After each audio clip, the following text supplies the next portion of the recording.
Hello, good morning students. बच्चों, कैसे हो आप सभी? सीएलसी के इस ऑनलाइन और डिजिटल प्लेटफॉर्म पर मैं ऋषिराज यादव आपका हार्दिक अभिनंदन करता हूं। हम पीछे लगभग 3 क्लासेस अध्ययन कर चुके हैं और अब चौथी क्लास में हम बात करेंगे। पहले मैं कोरिलेट करूं कि तीसरी क्लास तक हमने क्या क्या स्टडी किया था। इंट्रोडक्शन के बारे में मैंने बताया था, फिर उसके बाद में रेस्पिरेटरी ऑर्गन या श्वसनांगों के बारे में बताया था, और फिर मैकेनिज्म ऑफ ब्रीदिंग स्टार्ट करने से पहले मैंने आपको थोरेसिक केज के बारे में बताया था कि anterior axis and posterior axis कौन कौन से हैं, डोर्सल और वेंट्रल एक्सिस कौन कौन से हैं, उसके बारे में हम बात कर रहे थे। आज हम बात करेंगे मैकेनिज्म ऑफ ब्रीदिंग या संवातन की प्रक्रिया। देखिए, आपको याद रहे हम स्टडी क्या कर रहे हैं। Lecture number 4, breathing and exchange of gases, संवातन एवं गैसों का विनिमय। इसमें मैकेनिज्म जो है वो हम डिस्कस करें।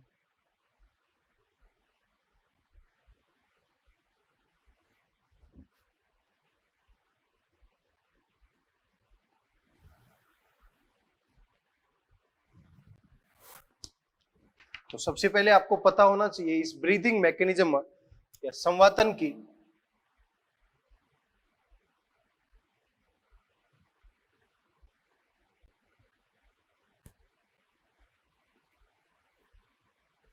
प्रक्रिया, या इसी को बोलते हैं संवातन की क्रिया विधि। इस संवातन की क्रिया विधि में क्या क्या इन्वॉल्व है, कौन कौन सी मसल इन्वॉल्व है, उसके बारे में हम बात करेंगे। कौन सी मसल इन्वॉल्व है?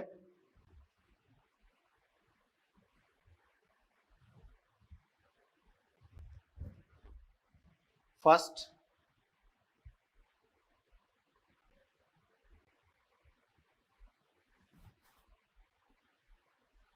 डायफ्राम मसल, या इसी को बोलते हैं रेडियल मसल, या इसी को बोलते हैं फ्रेनिक पेशी।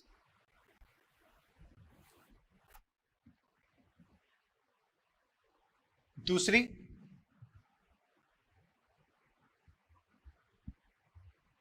एब्डोमिनल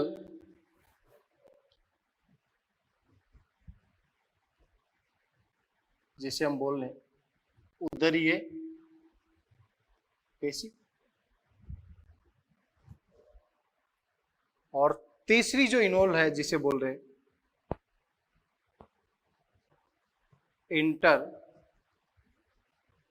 कोस्टल मसल,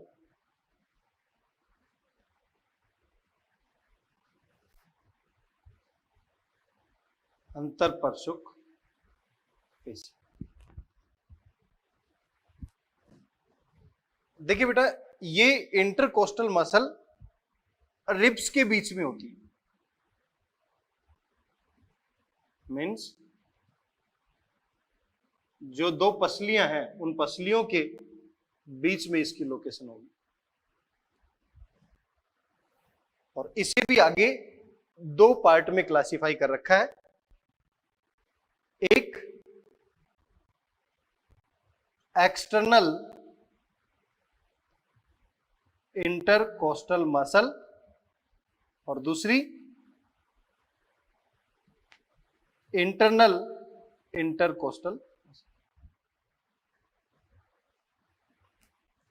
तो आपको याद रहे कि कौन कौन सी ब्रीथिंग मैकेनिज्म में मसल इन्वॉल्व हैं, उसके लिए मैंने ये टेबुलर फॉर्म में आपको बताया कि डायफ्राम मसल भी इन्वॉल्व है, जिसे रेडियल मसल या फ्रेनिक पेशी भी कहा जाता है, एब्डोमिनल मसल या उदरीय पेशी, इंटरकोस्टल मसल्स जो रिब्स के बीच में होगी, जिसे अंतरापरशुक पेशी बोलते हैं। ये दो प्रकार की होती है, एक एक्सटर्नल इंटरकोस्टल मसल और दूसरी इंटरनल इंटरकोस्टल।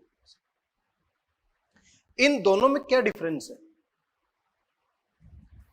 एक्सटर्नल इंटरकोस्टल और इंटरनल इंटरकोस्टल, ये भी समझना जरूरी है।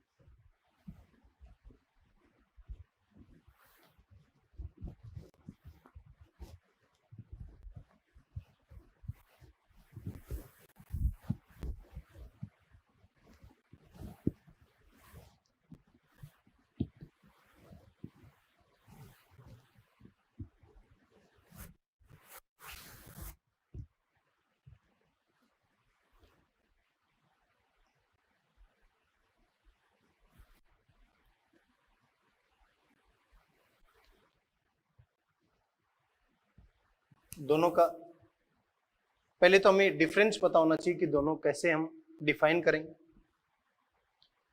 हमारे पास में ये एक अपर रिब है और हमारे पास में ये एक लोअर रिब है। इन दोनों के बीच में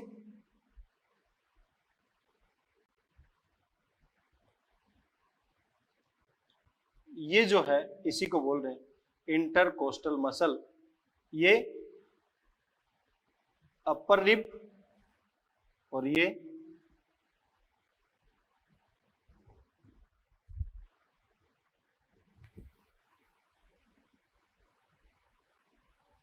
ऊपरी पसली और ये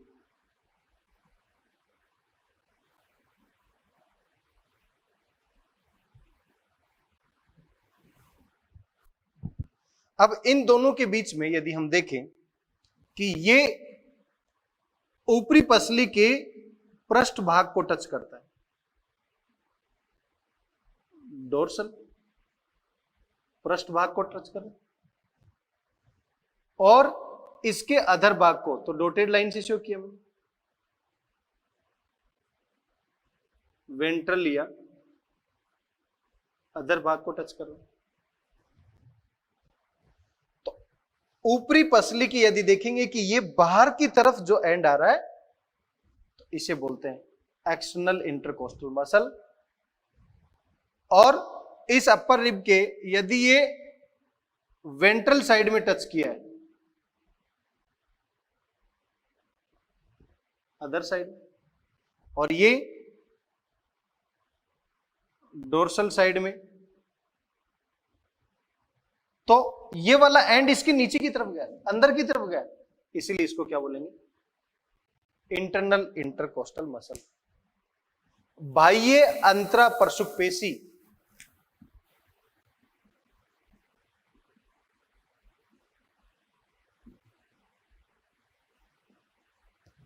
और ये आंतरिक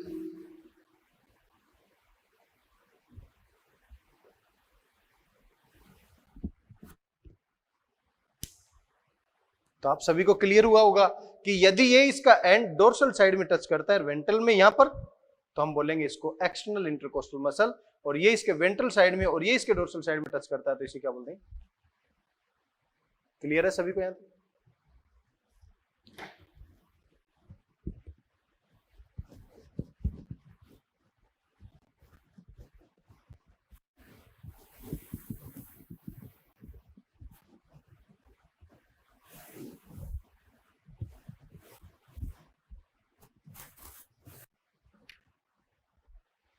अब एक डायग्राम देखते हैं जहां पर हमें एरो के बेसिस पर समझना पड़ेगा, तीर के निशान जो हैं उनके बेसिस पर समझना पड़ेगा कि एक्टिविटी कौन सी पॉसिबल हो रही है। मैंने ये कहा इंस्पिरेशन मीन्स अंतःश्वसन, मैंने ये कहा एक्सपिरेशन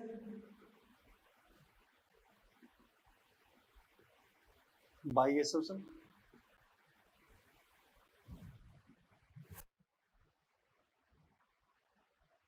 हमारे केस में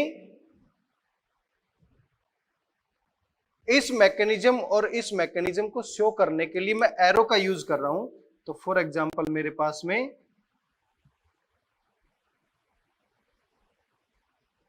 ये एक सिंगल लंग्स है और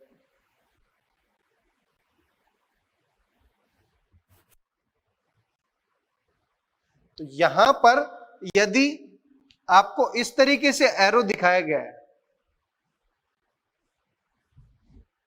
यहां पर इस तरीके से एरो दिखाया गया है, तो समझने के लिए इजी तरीके से मैं बता रहा हूं। एरो नीचे की तरफ दिखाया गया है तो यहां पर एयर को नीचे की तरफ लेकर जाना है। इसका मतलब एयर क्या कर रही है, एरो यदि ऐसा दिखाया गया है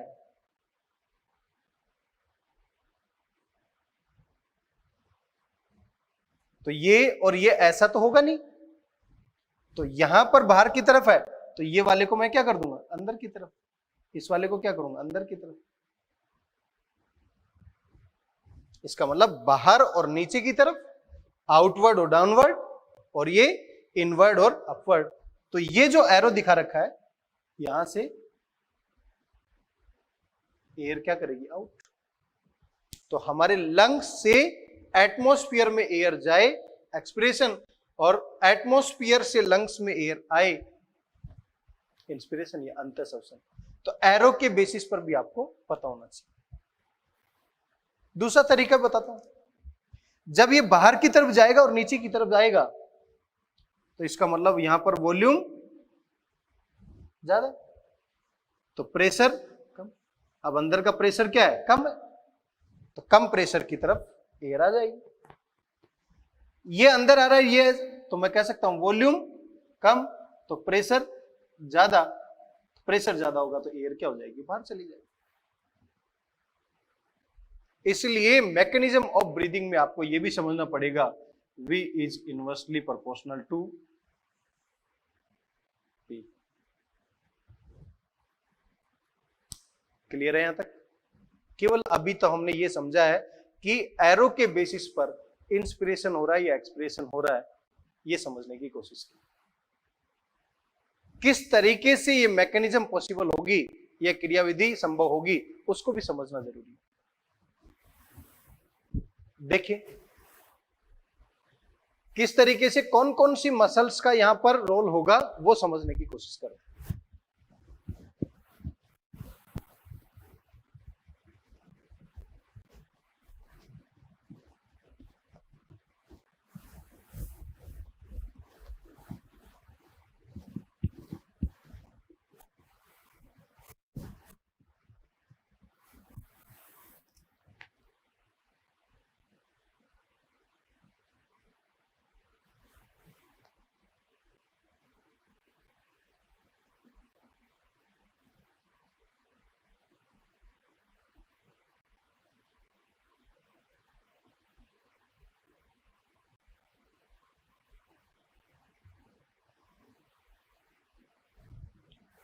सामान्य अंतःश्वसन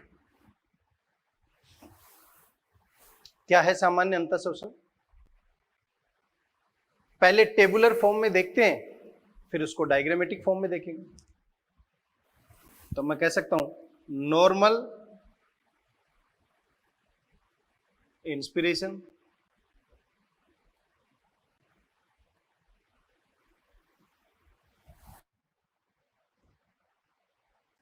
इस नॉर्मल इंस्पिरेशन का क्या रूट होना चाहिए? नॉर्मल इंस्पिरेशन का रूट होना चाहिए सबसे पहले एयर,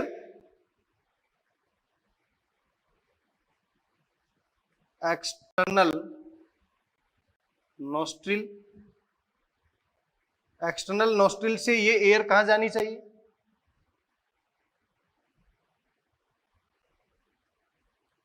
नेजल चैम्बर में, नेजल चैम्बर से नेजो फेरिंग्स, नेजो फेरिंग्स से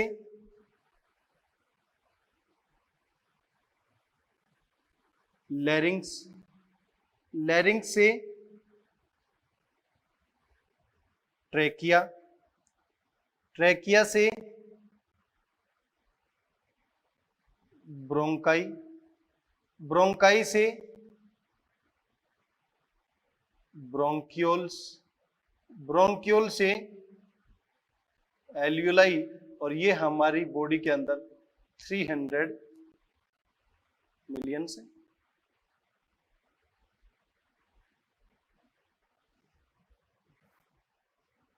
ये हमारे पास मेन रूट है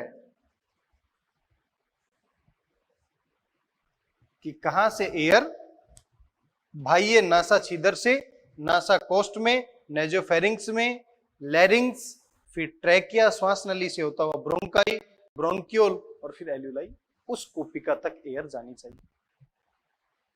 ये तो मेन रूट है। इस मेन रूट में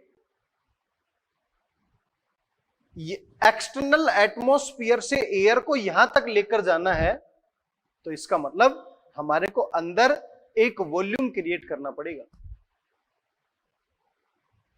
वो जो वॉल्यूम क्रिएट करना पड़ेगा, उस वॉल्यूम के अंदर हमें प्रेशर को रेस्पेक्टिवली कम करना पड़ेगा। जितना ज्यादा वॉल्यूम बढ़ेगा प्रेशर कम हो जाएगा, और एटमॉस्फेयर प्रेशर ज्यादा, अंदर का प्रेशर कम।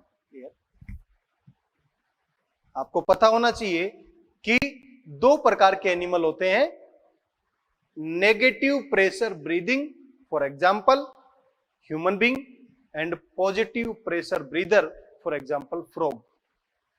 अंदर का प्रेशर कम है, बाहर का प्रेशर ज्यादा है, एयर ऑटोमेटिकली अंदर चली जाएगी।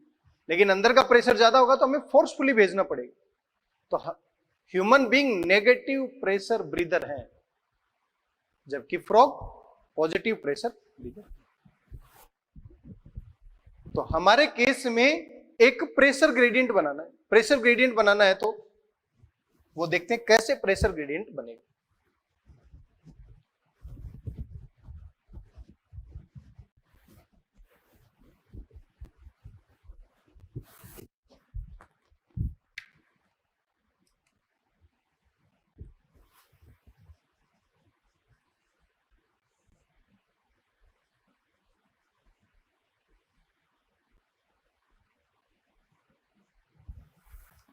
कौन कौन सी पेशियां यहां पर इन्वॉल्व हैं?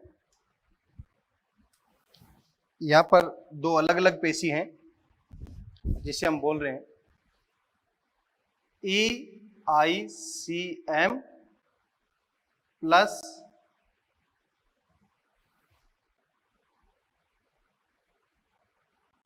DM।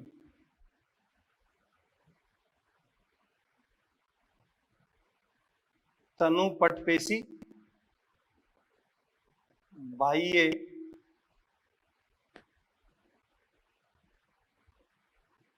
अंतरपर्शुक पेशी। इन दोनों के अंदर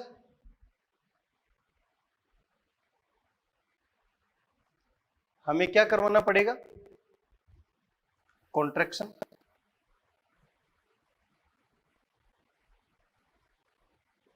यहां पर हम क्या करवा रहे हैं? संकुचन। अब ध्यान से समझे, कईयों के दिमाग में ये ऐसे आता है कि संकुचन कराने से वॉल्यूम क्या होता है? कम।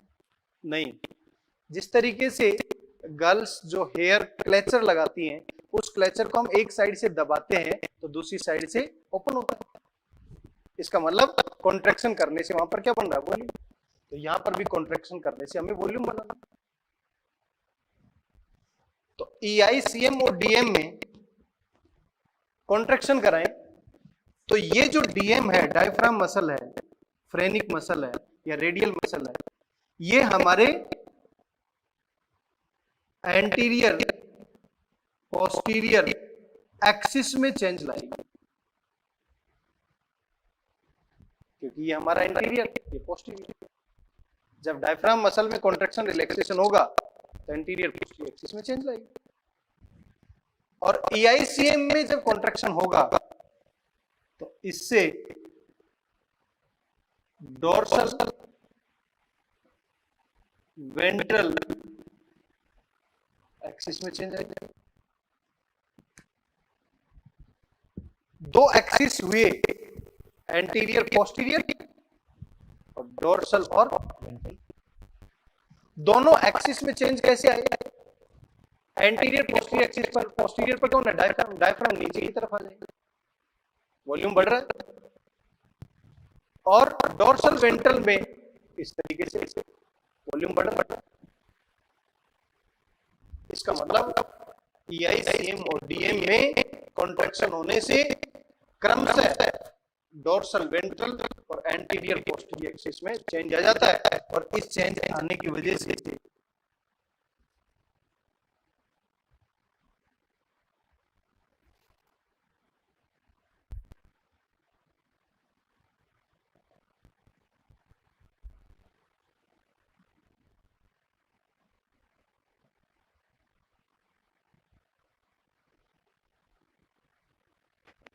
विक्षीय गुहा का आयतन या थोरेसिक कैविटी का वॉल्यूम बढ़ जाएगा।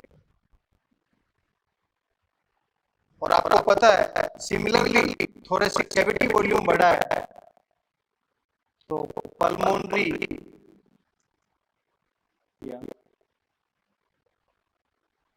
फुफ्फुसीय आयतन या पल्मोनरी वॉल्यूम भी क्या हो जाएगा? बढ़ जाएगा। थोरेसिक कैविटी वॉल्यूम बढ़ गया, पल्मोनरी वॉल्यूम बढ़ गया, और ये वॉल्यूम यदि बढ़ गया तो मैं ये भी तो कह सकता हूं कि पल्मोनरी प्रेशर, पल्मोनरी प्रेशर कम हो जाएगा, क्योंकि V is inversely proportional to P। अब जरा याद करें, मैंने आपको बताया जब हमारे अंदर का लंग्स का प्रेशर कम हो गया है और एटमॉस्फेरिक प्रेशर ज्यादा है, तो ज्यादा प्रेशर से ग्रेडियंट के अकॉर्डिंग, प्रवणता के अकॉर्डिंग कम प्रेशर की तरफ एयर आ जाएगा। तो मैं कह सकता हूं एटमॉस्फेयर से यहाँ पर प्रेशर की तुलना में लंग्स का प्रेशर क्या हो गया? कम हो गया। तो ये एयर नॉर्मल इन हो जाएगा। इसी को बोलते हैं नॉर्मल इंस्पिरेशन या सामान्य प्रेशर। तो एक एक दोबारा ध्यान से समझेंगे। जब हमें नॉर्मल इंस्पिरेशन कराना है, कौन सी मसल को इन्वॉल्व कराना पड़ेगा? दो मसल, डायफ्राम मसल और एक्सटेंशन मसल। जैसे मैंने डायफ्राम मसल में कॉन्ट्रैक्शन करवाया तो एंटीरियर पोस्टीरियर एक्सिस से चेंज आया और थोरेसिक कैविटी वॉल्यूम बढ़ गया, पल्मोनरी वॉल्यूम भी बढ़ गया, और जैसे ही वॉल्यूम बढ़ेगा पल्मोनरी प्रेशर कम हो गया। कम प्रेशर होने से बाहर प्रेशर ज्यादा था। दूसरा पॉइंट, ईआईसीएम में कॉन्ट्रैक्शन करवाने से हमारे पास कौन चेंज हुआ? डोर्सल में चेंज हुआ। यहाँ पर भी थोरेसिक कैविटी बढ़ गया, पल्मोनरी वॉल्यूम बढ़ गया, पल्मोनरी प्रेशर कम हो गया। तो ऐसे में जब प्रेशर कम होगा तो बाहर प्रेशर ज्यादा है, प्रेशर कम है, ऑटोमेटिकली एयर होना। अब हम इसे डायग्राम में देखते हैं कि डायग्राम किस तरीके से जिस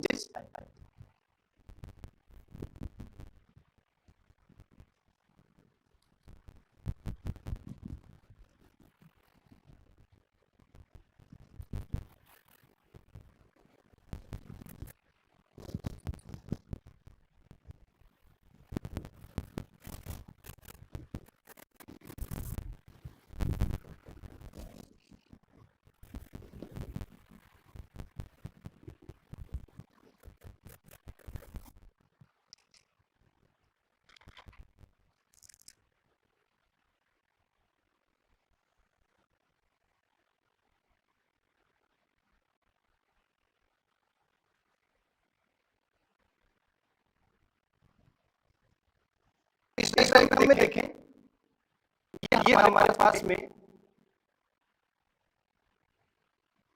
डायफ्राम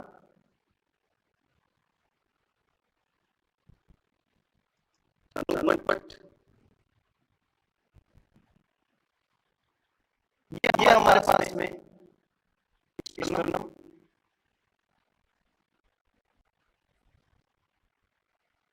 ये हमारे पास में वर्टिब्रल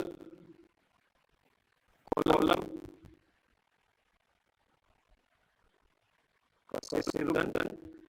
स्टर्नम को बोलते हैं उरोस्थी।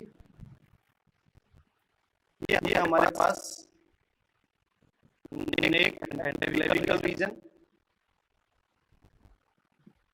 ये हमारे पास में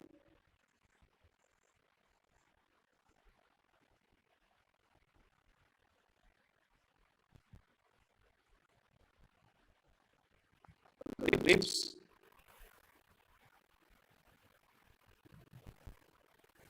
फर्स्ट। अभी मैंने आपको कहा कि नॉर्मल इंस्पिरेशन में कौन सी मसल में संकुचन हो? डायफ्राम। जब डायफ्राम मसल में संकुचन होगा तो ये डायफ्राम इस तरीके से बंदराकार या डोम शेप से फ्लैट हो जाएगा। इसका मतलब डायफ्राम बंदराकार आकृति से क्या हो गया? फ्लैट। यहाँ पर कौन सी मसल इन्वॉल्व है? Diaphragm muscle. और यहाँ पर EICM एक्सटर्नल इंटरकोस्टल मसल जो इस रिब केज को आउटवर्ड मूवमेंट कराएगा। रिब केज कहाँ जाएगा? बाहर की तरफ। तो मैं कह सकता हूं यहाँ पर अप प्लस आउटवर्ड मूवमेंट हुई, यहाँ पर डाउनवर्ड मूवमेंट हुई, नीचे की तरफ, बाहर की तरफ। तो मैं कह सकता हूं वॉल्यूम क्या हो रहा है? ज्यादा। प्रेशर क्या हो रहा है? कम। आपको पता है ऐसे में यहाँ का प्रेशर कम हो गया, एयर बाहर से अंदर की तरफ क्या कर जाएगी? आपको समझ में आया होगा कि जब ये बाहर की तरफ जाए और जब ये नीचे की तरफ आए तो ये डोम शेप से फ्लैट हो गया, और ये बाहर की तरफ आ गया तो ये लंग्स के अंदर वॉल्यूम क्रिएट होगा। जैसे जैसे वॉल्यूम क्रिएट होगा प्रेशर कम होगा, एयर बाहर से। This is normal inspiration process. Clear है यहां तक सभी? ठीक। अब हम नॉर्मल इंस्पिरेशन को नॉर्मल एक्सप्रेशन की तरफ लेकर जा रहे हैं।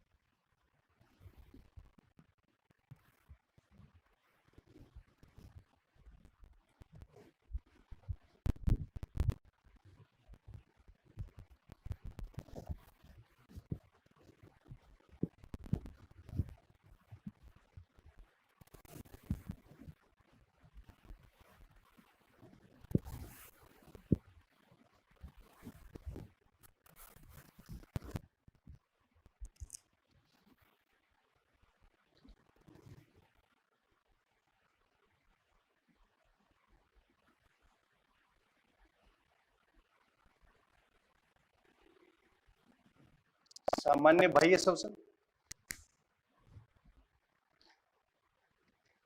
देखिए बेटा ध्यान से समझिए इसको भी, सामान्य बाह्य श्वसन। सबसे पहले उसी की तरह हमें यहां पर भी रूट पता होना चाहिए।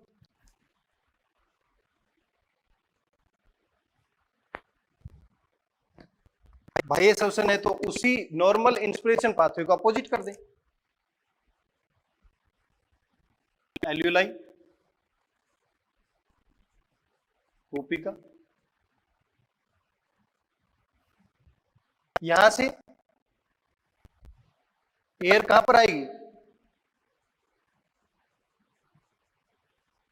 ब्रोंक्यूल्स, ब्रोंक्यूल से ब्रोंकाई, ब्रोंकाई से ट्रैकिया, ट्रैकिया से लैरिंग्स, लैरिंग्स से नेजो फेरिंग्स, नेजोफेरिंग्स से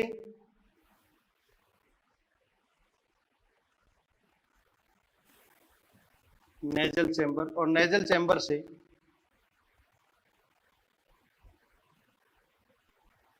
एक्सटर्नल नोस्ट्रिल से एटमॉस्फेयर। हमें नॉर्मल इंस्पिरेशन वाले पाथवे को जस्ट अपोजिट कर दिया। एल्यूलाई में जो है, जो कार्बन डाइऑक्साइड ज्यादा बनी है उसको ब्रोंक्यूल से ब्रोंकाई, ट्रेकिया, लैरिंग्स और इस तरीके से एटमॉस्फेयर में ले जाके छोड़। डायग्रामेटिक स्टडी में कैसे देखें और कौन कौन सी मसल इन्वॉल्व होंगी वो देखते हैं।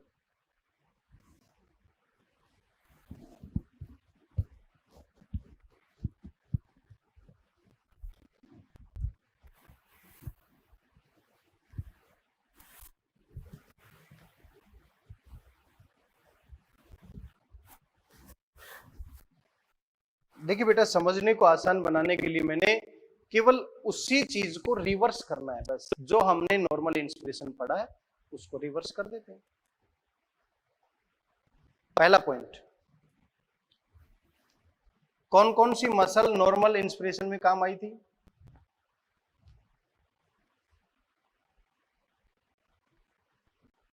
डायफ्राम मसल,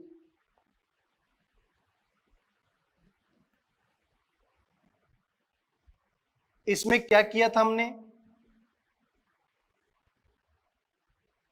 नॉर्मल इंस्पिरेशन में हमने क्या किया था? कॉन्ट्रैक्शन, याद करो। यहां हम क्या कर देते हैं, इनका रिलैक्सेशन। यहां पर हमने इनका क्या कर दिया? शिथिलन। दूसरी मसल कौन सी काम आई थी? EICM, बाह्य अंतर परशुपेशियां, इसमें भी क्या कर देते हैं इनका? रिलैक्सेशन। मींस यहां पर इसका भी क्या कर दिया? शिथिलन। सोचो, ये डायफ्राम मसल क्या कर रही थी? एंटीरियर पोस्टीरियर एक्सिस में क्या कर रही थी? चेंज।